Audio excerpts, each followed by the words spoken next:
प्रभु आज्ञाधारी चरण नाम कर उठ्यो सोई गुण सागर राम कृपा जाबर धरहु सियावती राम जय जय राम मेरे प्रभु राम जय जय राम करो कल्याण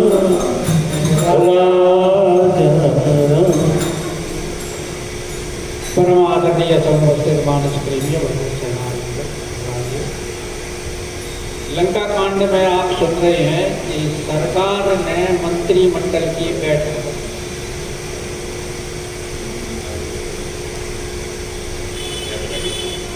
और मंत्रिमंडल से पूछा भाई अब क्या करना चाहिए।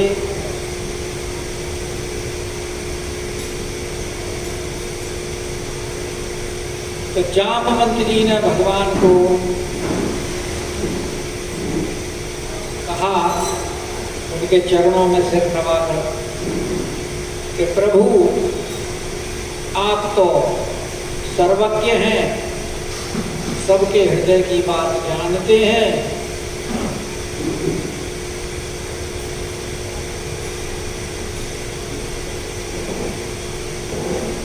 क्योंकि भगवान तो सबके हृदय में बैठे हुए हैं। ईश्वर है सर्वभूतानां हृदय तिष्ठति अर्जुन।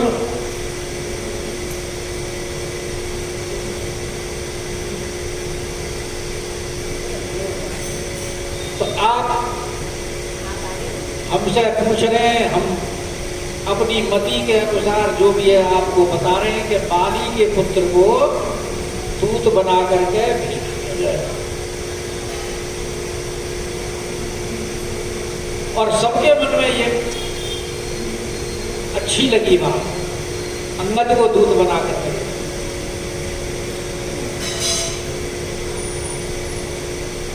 तो भगवान कह रहे हैं अंगद से, अंगद सनागे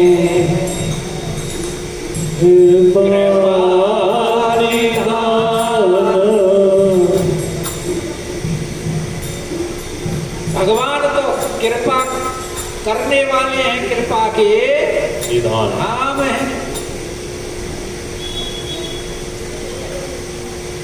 भगवान अंगद पर तो कृपा कर ही रहे हैं दूत बनाकर। पहले हनुमान जी पर कृपा की थी,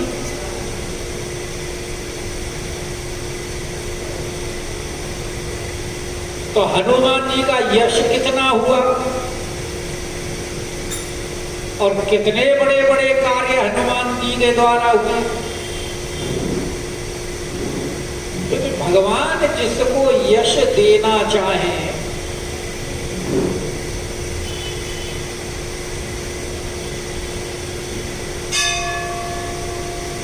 तो उसकी तो फिर बल्ले ही बल्ले,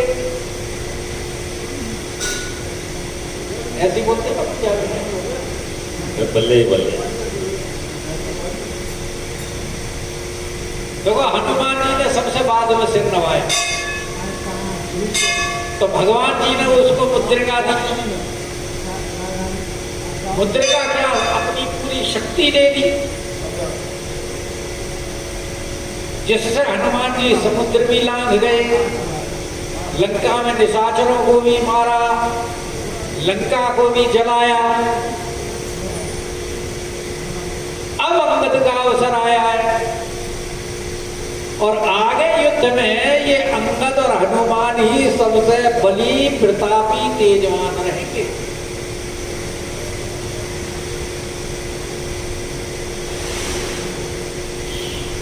और जब भी उनके ऊपर वानरों के ऊपर संकट पड़ेगा तो इन्हीं दोनों को पुकारेंगे युद्ध में।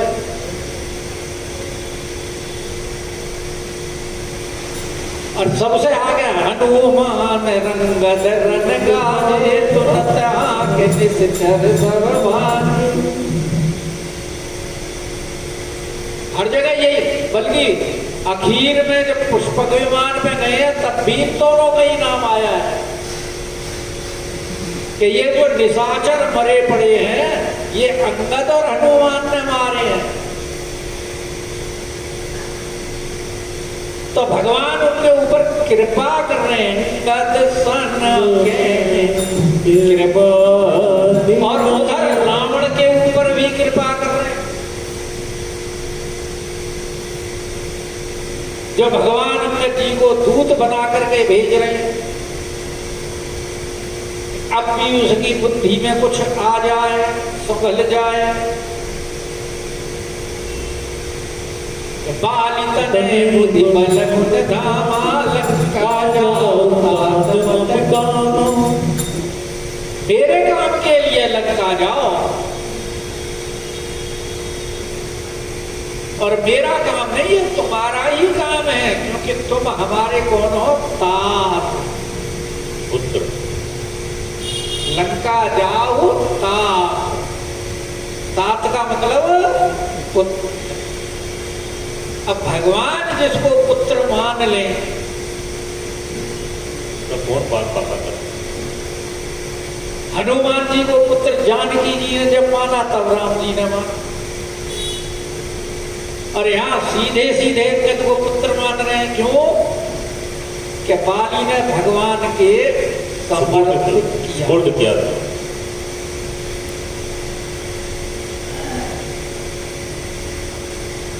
यह तने मम सम विने बल,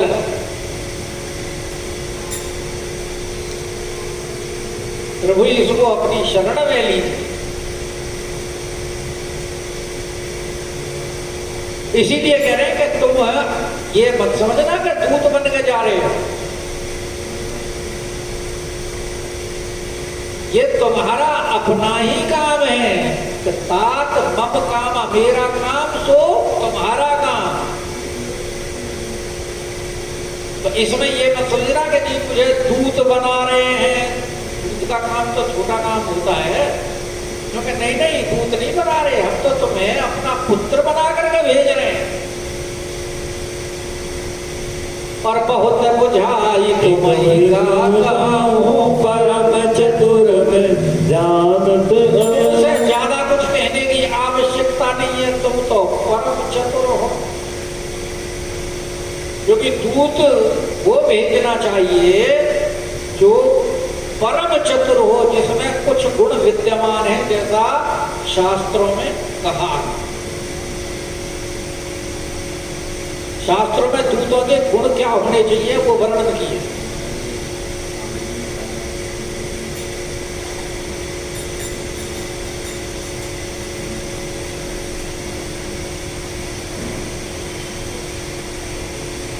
वो कहते हैं बुद्धिमान होना चाहिए।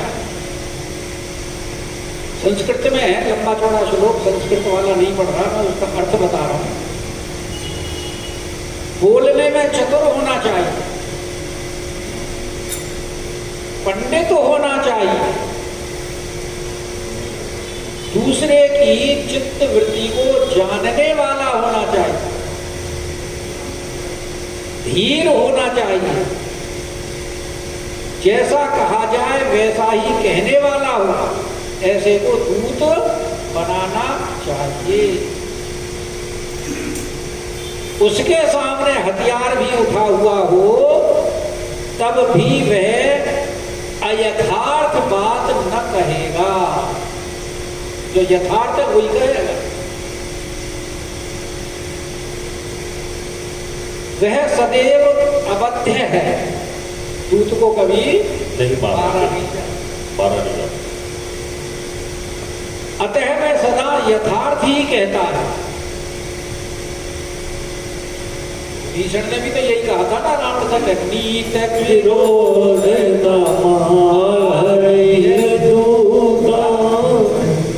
महाराज नीति के विरुद्ध है दूत को मारना।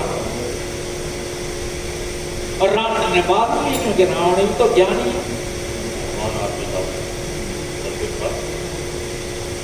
फिर दूसरा सुझाव दिया गया, आन दंड कछ करिए उपाय। और सबके मन में आ गया सब ही का मंत्र ब्रह्मवाई, क्योंकि जानते तो सब भी थे कि तुझको मारना अनुचित है, लेकिन रावण की डर की वजह से कोई बोलता नहीं था। विभीषण भाई है इसलिए बोल गया, और जब विभीषण बोला तो सबने उनका अनुमोदन कर दिया।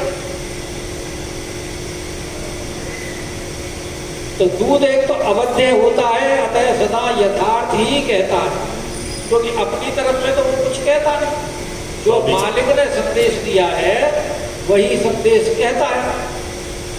और भक्त गुणवान, पवित्र, कुशल, गंभीर, व्यसनों से बचा हुआ, क्षमाशील, वेदविद और ब्राह्मण, पराये वर्ग को जानने वाला और प्रतिभाशाली ही दूत होता है। पहले राजा महाराजाओं के यहाँ जब किसी को संदेश भेजना होता था तो ब्राह्मण के माध्यम से ही भेज, और साधिकार हो, निष्प्रय हो, वाक्पटु हो, नाना शास्त्रों का गंभीर ज्ञान रखता हो और परचित्त ज्ञान रखता हो, ऐसा पुरुष राजदूत बनाना चाहिए। इसीलिए भगवान ने कहा कि परम है चतुर में जानते, मैं जानता हूं तुम परम चतुर हो। तो परम चतुरता कैसे आई? भगवान ने कृपा की तब परम चतुरता। और स्वयं कह रहा है आगे अंगद कि सोई गुण सागर ईश। गुण सागर कौन होता है? राम कृपा जा पर करो। जिसके ऊपर भगवान कृपा करें वो, बचपन में वो एक कहावत सुना करते थे कि अल्लाह मेहरबान तो गधा पहलवान। तो गधे की बात कहां से आ गई? तो भाई जब भगवान कृपा करते हैं तो जिसके अंदर कोई गुण नहीं है, प्रभु प्रताप ते करुणी भाई परम लघु प्यार। ये तो भगवान का प्रताप है, जो वरना तो सर्प गरुड़ का भोजन है, लेकिन अगर प्रभु की कृपा हो जाए तो वो सर्प ही गरुड़ को खा जाता है।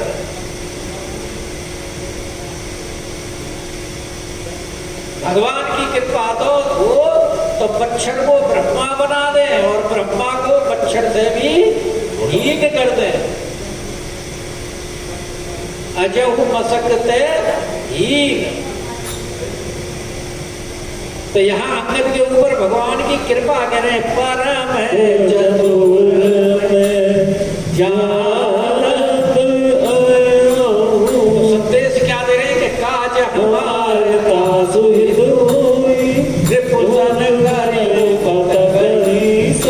हमारा काज और उसका हित। तो इसका सीधा सीधा अर्थ क्या है कि भाई जानकी जी हमें मिल जाए और रावण हमारी शरण में आ जाए, इसको जाके समझाना है,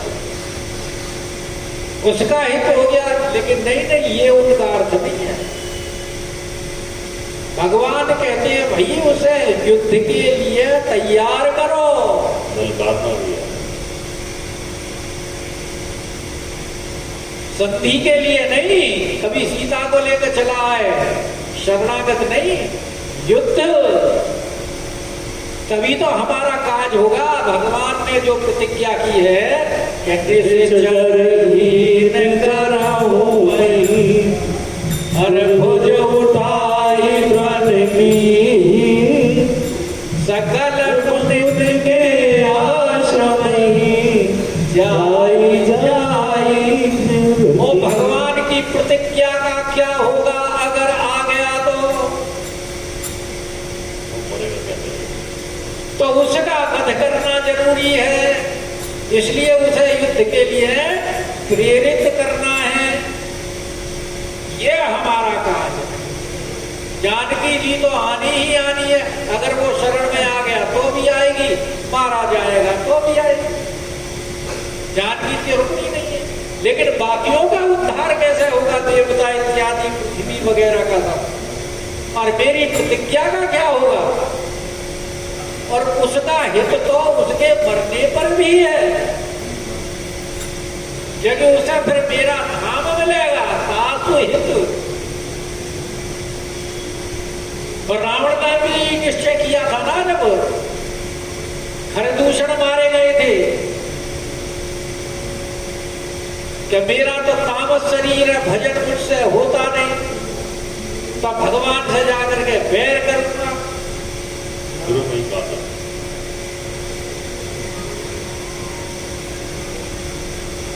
तो उसके मन में भी यही भावना है। तो भगवान कह रहे हैं उसको, क्योंकि भगवान जिस पर कृपा करते हैं तो पूरे कुल पर करते हैं, और रावण पर कृपा करेंगे धाम भेजने की तो पूरे कुल सहित भेजेंगे। तो अंगद को ये संदेश दिया जा रहा है कि काज है हमारे, ये नहीं है कि वो शरण आ जाए मेरी, क्योंकि राम जी जानते हैं कि वो मेरी शरण नहीं आएगा, उसने भी प्रतिज्ञा करी है। तो मैं जाई बैर हट कर हो ही भजन न तामस दिए। इसीलिए भगवान कह रहे हैं कि रिपु सन कर, शत्रुता वाली बात, रिपु शत्रु, रिपु सन करे पत गई सोई। वही बात कहनी है जिससे वो उत्तेजित हो। और देख लेना जब संवाद होगा तो अंगद कैसी कड़वी कड़वी टेढ़ी टेढ़ी बात रावण को सुनाएगा। तो प्रभु अज्ञाधारी शीस चरण भगवान की आज्ञा को अंगद ने शिरोधार्य किया और चरणों में प्रणाम किया, क्योंकि प्रणाम करना ये एक सभ्यता है। जामवंत जी ने तो कहा था जामवंत के पद से उनाई, तो अंगद जी भी शीश चरण बंदी अंगद उठे। और भाव क्या है कि सोई गुण सागर हे प्रभु, आप तो कह रहे हो हमारे बारे में कि बाली तने बुद्धि बल गुण धामा, बुद्धि बल और गुण के धाम, धाम तो छोटा होता है, आप जिस पर कृपा करें तो वो गुण धाम नहीं, वो तो गुण सागर हो जाता है कि सोई गुण सागर ईश। धाम माने घर, तो धाम तो छोटा हो गया और सागर समुद्र विशाल। जो महाराज धाम नहीं, आप धाम कह रहे हो, आपकी कृपा से तो समुद्र हो जाता है। सोई गुण सागर राम कृपा और स्वयं सिद्ध सबका। आपके कार्य तो अपने आप ही सिद्ध हैं, किसी के करने से थोड़े ही होते हैं। महाराज जिनकी दृष्टि से ही प्रलय हो जाती है, सृष्टि रच जाती है, पालन हो जाता है, उनको कुछ काम करने की और आवश्यकता है। आपके कार्य तो सिर्फ अपने आप ही सिद्ध होते रहते। देखो ना सृष्टि कैसे किस हिसाब से चल रही है।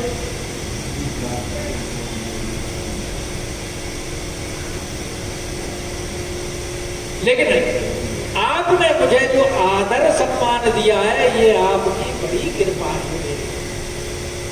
नाथ गोई आदरती हूँ। मैं इस योग्य हूं नहीं, लेकिन आपने जो कृपा किया तो अब योग्य में बन गया। गुण सागर और अस विचारी युवराज, और ऐसा उनके हृदय में विचार आया है तो उनका तन शरीर पुलकायमान हो गया, हृदय में हर्ष हो गया। और जब हृदय में हर्ष हो और कोई कार्य प्रारंभ किया जाए तो उसमें अवश्य सफलता मिलती है। ये एक प्राकृतिक संकेत है। तो बंदी चरण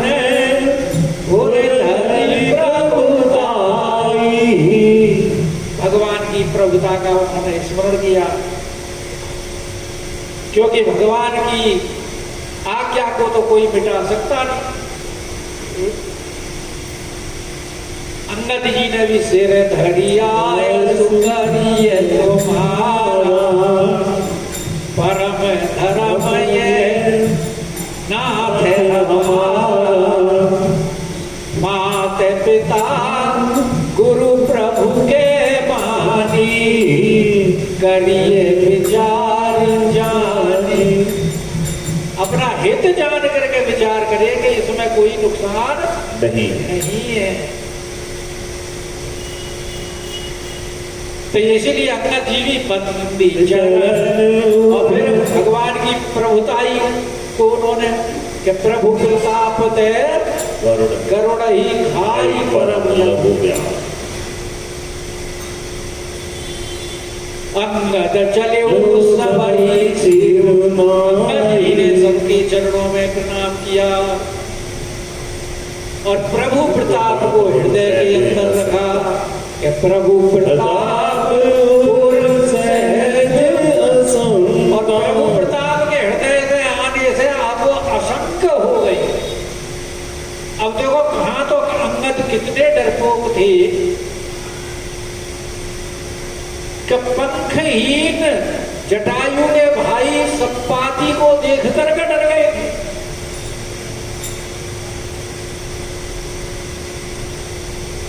और यहां भगवान के कृपा प्राप्त होने पर सहज असंख्य हो गए।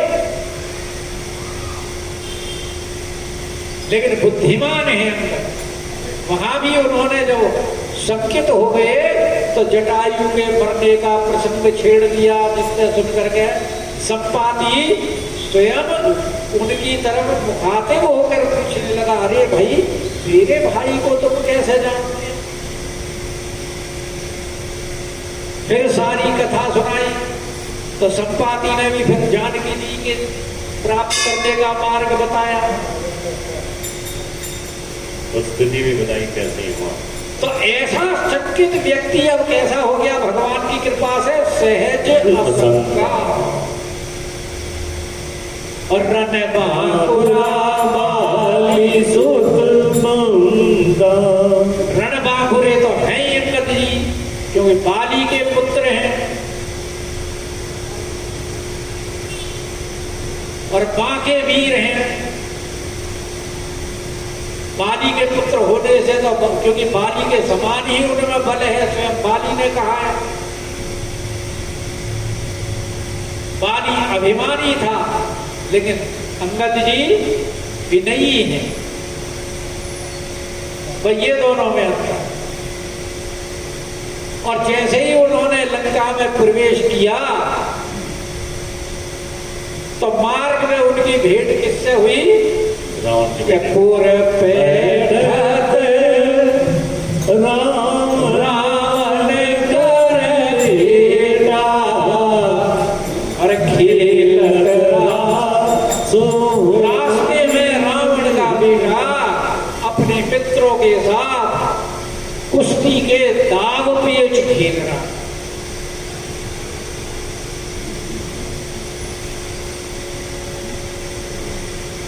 कथावाचक कहते हैं वो रावण का बेटा कौन था? प्रहस्त। और वहां अपने दोस्तों के साथ कुश्ती का प्रदर्शन हो रहा था, दाव पेच लगाए जा रहे। और उससे अंगद जी की भेंट भेंट हो हो गई। मिले दोनों आपस में, तो उसने पूछा कौन है तू?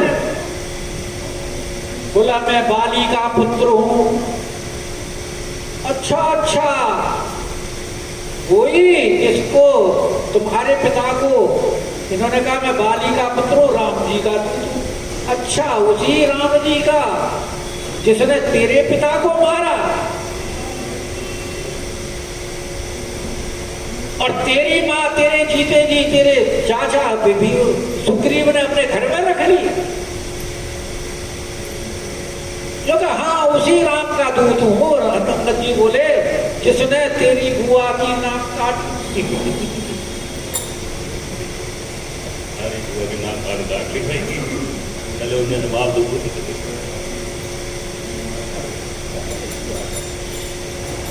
और तुम्हारे घर में बैठी है, शर्म तुम्हें अभी तक नहीं आ रही?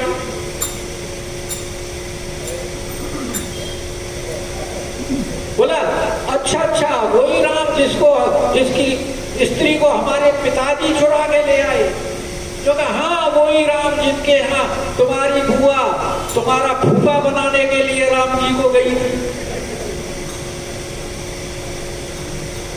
अब भाई दोनों में बात बढ़ गई कि बात ही बात करसी बढ़ जाई और चुगल अतुल बलबुली तरुणाई। भैया जब दोनों में बात बढ़ गई और दोनों ही जवान और दोनों ही बलवान और दोनों ही मल्लयुद्ध के लड़ाके, तो कौन किसकी बर्दाश्त करे? जवानी में तो वैसे ही किसी की बर्दाश्त नहीं होती। जब 4 दिन जवानी के आते हैं तो सामने वाला मच्छर दिखाई दे रहा है, क्योंकि ये क्या है तेरे सामने। और बस जब क्रोध आया रावण के पुत्र को तो ते ही अंगद उठाई। उसने अंगद की तरफ जैसे ही मारने को लात उठाई, अंगद ने भी तुरंत उसका पैर पकड़कर पटक दिया और सिर के ऊपर से घुमाकर, और जो तीव्र पटका है तो राम नाम सत्य हो गया कि गई पद पटके भूमि हमारी का मतलब घुमा करके मारा है उसको जमीन पर। अब तो जब रावण के बेटे के जो साथी और वहां खड़े थे उन्होंने देखा ओहो ये तो भाई बहुत भारी बलवान बंदर है, जैसे चरण कर देगी मट मारी। एक भी साथी नहीं बोला कि क्यों मार दिया, बदला लेने के लिए कोई खड़ा हुआ हो।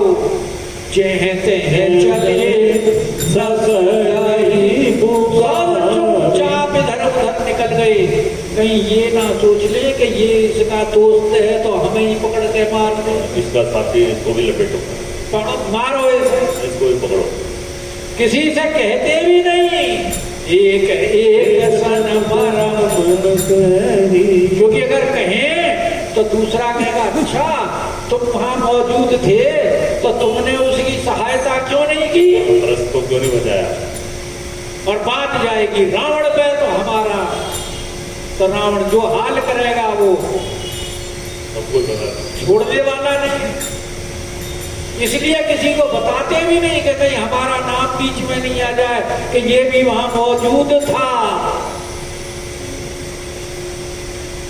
जैसे परशुराम जी जब जाते हैं धनुष टूटने के बाद में, तो कहाँ तो कितना शोर हो रहा था कि हमारे जीते जी ये सीता को ले जाएंगे, देखे तो सही कैसे ले जाए। और जब परशुराम जी आए तो सारे के सारे चुपचाप, कोई इधर से निकल रहा है कोई उधर से निकल रहा है। और परशुराम जी अगर किसी की तरफ देख ले उसके प्राण सूख जाते रहे, तो उसके कपड़े सारे खराब, प्राण सूख जाते थे भाई।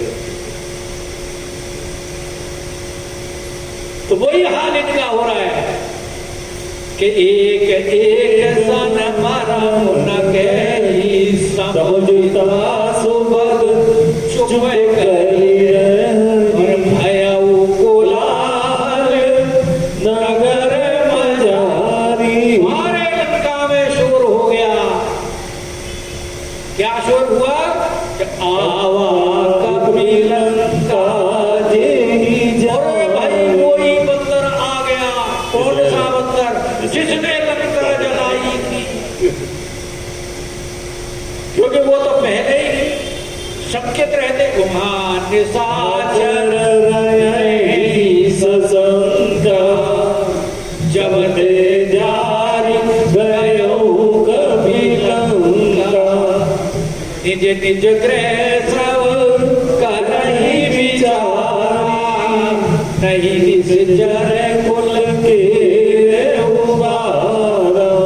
तो वो तो बेचारे पहले ही डरे हुए रहते थे और अब ये खबर बह गई कि आवा कभी लंका सोई जारी। अब बोले भैया अब क्या होगा? अब तो अब कौन सी नई मुसीबत आ गई हमारे ऊपर कि अति समीत सब ही और बड़े डरते हुए गुपचुप आपस में वार्तालाप कर रहे हैं, विचार कर रहे हैं कि भाई अब हमको क्या करना चाहिए। और जब अंगद जी जा रहे हैं रास्ते में और जो भी मिल गया और किसी से मानो रास्ता पूछ लिया अंगद जी ने, बिना पूछे बता रहे हैं। तो बोले भाई कहीं ऐसा ना हो कि रास्ता पूछते में हमारा भी कल्याण कर दे। तो बिना पूछे ही बता रहे कि बिनु पूछे मधु देखा। आप तो रावण के पास जाते हुए उधर चले जाओ, ये रास्ता जाता है। और जिसकी तरफ देख लेते हैं अंगद सोचे ही बिलो की जाई दुख। उसका तो सारा खून ही सूख जाता है।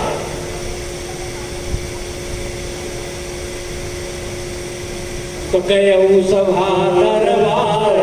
जब रास्ता पूछते पूछते पहुंच गए तो दरबार के सामने अंगद जी पहुंच गए कि सुमेरी राम सिंह